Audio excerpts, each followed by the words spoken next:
Hello newbies, how are you? I hope you all are fine and studying properly, learning English grammar and speak English. Okay, तो present के हमारे चारों tense पूरे हो चुके हैं, like present indefinite, present continuous, present perfect and present perfect continuous. ये चारों कंप्लीट कर दिए हैं मैंने। आई होप कि आप लोगों ने मेरे सारे वीडियोस देखे हैं एंड ये मैं रिकैप करने जा रही हूँ सो दैट कि अगर किसी ने मिस कर दिया है तो वो इस वीडियो में उसका कंप्लीट हो जाए, एंड अगर किसी को बहुत ज़्यादा डिटेल में जानी है तो उसको मेरी पहले की वीडियो में जाना होगा। ओके, तो मैं सारी वीडियोस के लिंक डिस्क्रिप्शन बॉक्स में दे दूंगी, जिसे देखना है वो देख सकता है, यहाँ से सीख सकता है। ओके, तो मैंने 4 पार्ट में डिवाइड किया है क्योंकि प्रेजेंट टेंस के 4 पार्ट होते हैं, सभी के होते हैं, प्रेजेंट पास्ट फ्यूचर सभी के होते हैं, लेकिन यहाँ प्रेजेंट के 4 पार्ट हैं, indefinite, continuous, perfect and perfect continuous. Okay, तो देखिए, शी गोज कंटिन्यूअस में इज एम आर हम लोग यूज करते हैं अकॉर्डिंग टू आवर सब्जेक्ट, तो is we are using here is. She is going, वह जा रही है। शी गोज, वह जाता है। शी इज गोइंग, वह जा रही है। शी हैज गॉन, वह जा चुकी है। शी हैज गॉन, वह जा चुकी है। She has been going, she has been going, जैसे कि परफेक्ट है इसीलिए हैज बीन, यानी कि परफेक्ट में हम लोग, प्रेजेंट परफेक्ट में हम लोग हैज या हैव का यूज करते हैं और उसके साथ वर्ब की थर्ड फॉर्म का यूज करते हैं, इसीलिए यहाँ पर हैज और हैव लग रहा है और वर्ब की थर्ड फॉर्म के प्लेस पे बीन परमानेंट बीन ही लगेगा, तो यहाँ बी की थर्ड फॉर्म बीन होती है, इसलिए यहाँ बीन लग रहा है। बीन के अलावा और भी कुछ नहीं लगेगा। तो शी सब्जेक्ट के लिए हम लोग हैज यूज करेंगे एंड बीन। अब कंटिन्यूअस आ गया, तो कंटिन्यूअस के लिए हम लोग क्या यूज करते हैं, going, GOING, going, ING form यानी कि, या प्रेजेंट पार्टिसिपल हम लोग बोल सकते हैं। ओके, तो शी हैज बीन गोइंग, वह जाती रही है, वह जाती रही है। शी इज गोइंग मीन्स वह जा रही है, अभी यानी के जा रही है, सिर्फ प्रेजेंट की बात हो रही है। And she has been going का मतलब होता है वह जाती रही है, यानी कि वह पहले भी जाती थी और अभी भी जा रही है, जाती रही है। ठीक है, ये सेंटेंस, ये टेंस क्यों आता है कि कोई काम हम पहले भी कर रहे होते हैं और प्रेजेंट टाइम में भी वो काम कर रहे होते हैं, इसीलिए इन सेंटेंस का यूज करते हैं कि पहले भी हम ये काम कर चुके हैं, पहले भी कर रहे थे और अभी भी कर रहे हैं, स्टिल वी आर डूइंग। ये नेक्स्ट, वी डू, हम करते हैं, वी डू, हम करते हैं। वी के साथ हम लोग एस या एस नहीं लगाते हैं, इसीलिए यहाँ पर डू है। और ही शी इट, और he she it singular noun के साथ एस ES या IES लगाते हैं, but I, we, you, they plural के साथ हम लोग SES या IES नहीं लगाते हैं। ओके, तो हम करते हैं। We are doing, हम कर रहे हैं। We are doing, हम कर रहे हैं। He, she, it और सिंगुलर नाउन्स के साथ इज का यूज करते हैं। I, we, you, they Plurals के साथ आर का यूज करते हैं। Again I am repeating, he, she, it singular, he, she, it और सभी सिंगुलर नाउन के साथ, सिंगुलर सब्जेक्ट के साथ हम लोग इज का यूज करते हैं। And I, we, you, they और सभी प्लूरल्स नाउन यानी कि सभी प्लूरल सब्जेक्ट के साथ, सब्जेक्ट्स के साथ हम लोग आर का यूज करते हैं। वी हैव डन, हम कर चुके हैं, हम करते हैं, हम कर रहे हैं। वी हैव डन, हम कर चुके हैं, हम कर चुके हैं, अपना काम कर चुके हैं, अपना खाना बना चुके हैं, जो भी। वी हैव डन, हम कर चुके हैं। अब यहाँ पर आ गए हम लोग आई, वी, यू, दे और प्लूरल्स के साथ हम लोग हैव का यूज करते हैं। एंड ही, शी, इट और सिंगुलर्स के साथ हम लोग हैज का यूज करते हैं। Fine, okay. We have been doing, हम करते चले आ रहे हैं, हम करते चले आ रहे हैं, यानी कि हम पहले भी वो काम करते थे और कंटिन्यू काम, वही काम करते चले आ रहे हैं। सो वहां पर परफेक्ट कंटिन्यूअस का यूज होता है, we have been doing. Raju plays, Raju खेलता है। Raju is a first form, तो हम लोगों ने यहाँ पर एस लगाया है प्लेज में। प्लेज, राजू प्लेज, राजू खेलता है। Raju is playing, Raju is a singular, so we are using here is. Raju is playing, Raju खेल रहा है, राजू खेल रहा है। Raju has played, Raju is a singular, so हम लोग यहाँ पर हैज का यूज कर रहे हैं। Raju has played, Raju has played. अब देखिए परफेक्ट में हम लोगों की थर्ड फॉर्म यूज होती है, या हम लोग कह सकते हैं कि पास्ट पार्टिसिपल यूज करते हैं। तो इसके लिए हम लोगों को वर्ब की सारी फॉर्म्स आनी जरूरी है। Basically first, second, third form आनी जरूरी है। आईएनजी तो हम लोग खुद ही बना लेते हैं, कहीं कहीं पे प्रॉब्लम होती है, बट वो प्रैक्टिस के साथ ठीक हो जाता है। तो जब तक हम लोग वर्ब की फॉर्म लर्न नहीं करेंगे, हमारे परफेक्ट सेंटेंसेस अच्छे से परफेक्ट वाले सेंटेंस नहीं बन पाएंगे, ऑलमोस्ट गलत ही होंगे।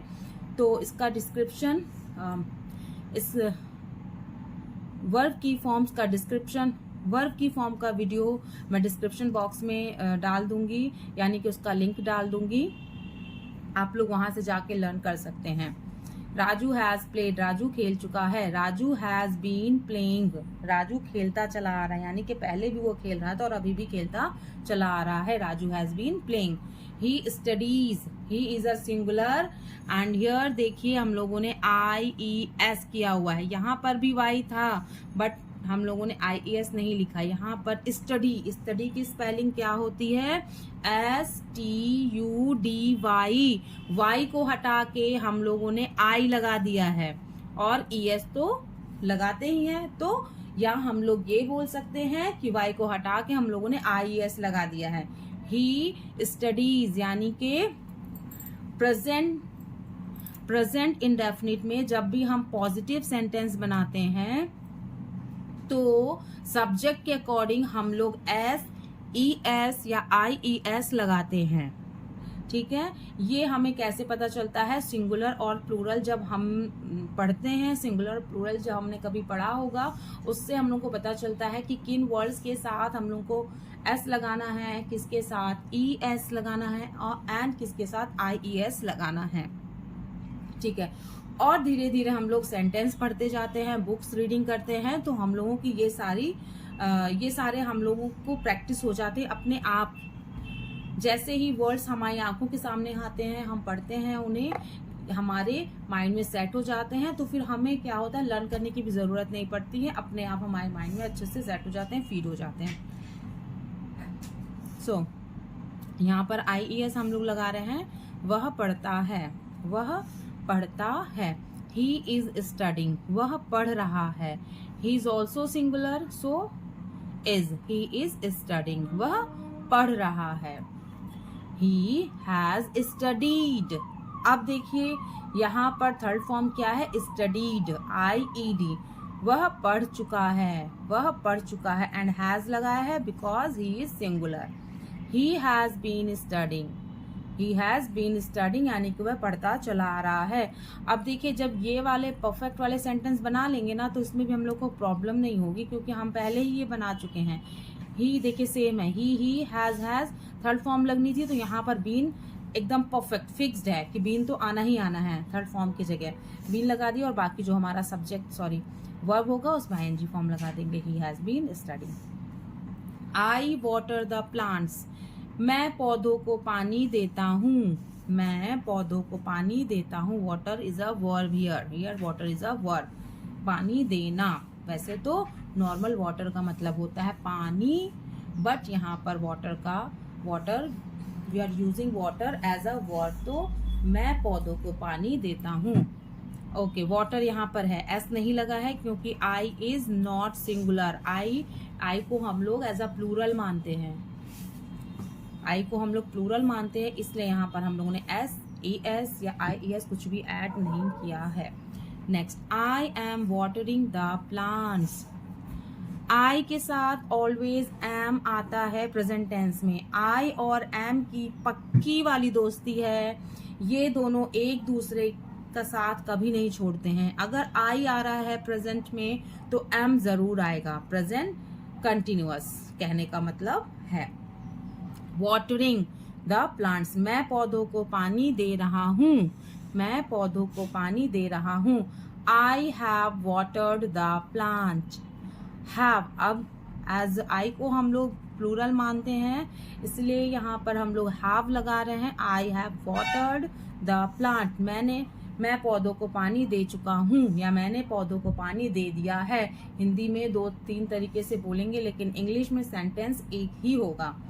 Next, I have been watering the plants, ये है perfect continuous. I have been perfect continuous watering. I have been watering the plants, मैं पौधों को पानी देता चला आ रहा हूँ, मैं पौधों को पानी देता चला आ रहा हूँ, यानी कि पहले भी देता था और अभी भी देता चला रहा हूँ। शी डज नॉट गो, वह नहीं जाती है। अब ये नेगेटिव सेंटेंस है। नेगेटिव सेंटेंस में थोड़ा सा ध्यान देने की ज़रूरत ये है कि प्रेजेंट इंडेफिनिट में हम लोगों को यानी कि सब्जेक्ट को हेल्पिंग वर्ब की ज़रूरत होती है नॉट लगाने के लिए, ठीक है। तो प्रेजेंट इंडेफिनिट में हम लोगों के पास कोई भी हेल्पिंग वर्ब नहीं होती है, इसलिए हम लोग डज या डू से काम चलाते हैं। हम लोग प्रेजेंट इंडेफिनिट में as a helping verb do या डज का यूज करते हैं। कैसे? ही, शी, इट एंड सभी सिंगुलर सब्जेक्ट के साथ डज का यूज करते हैं। I repeat, he, she, it and सभी सिंगुलर सब्जेक्ट्स के साथ हम लोग डज का यूज करते हैं।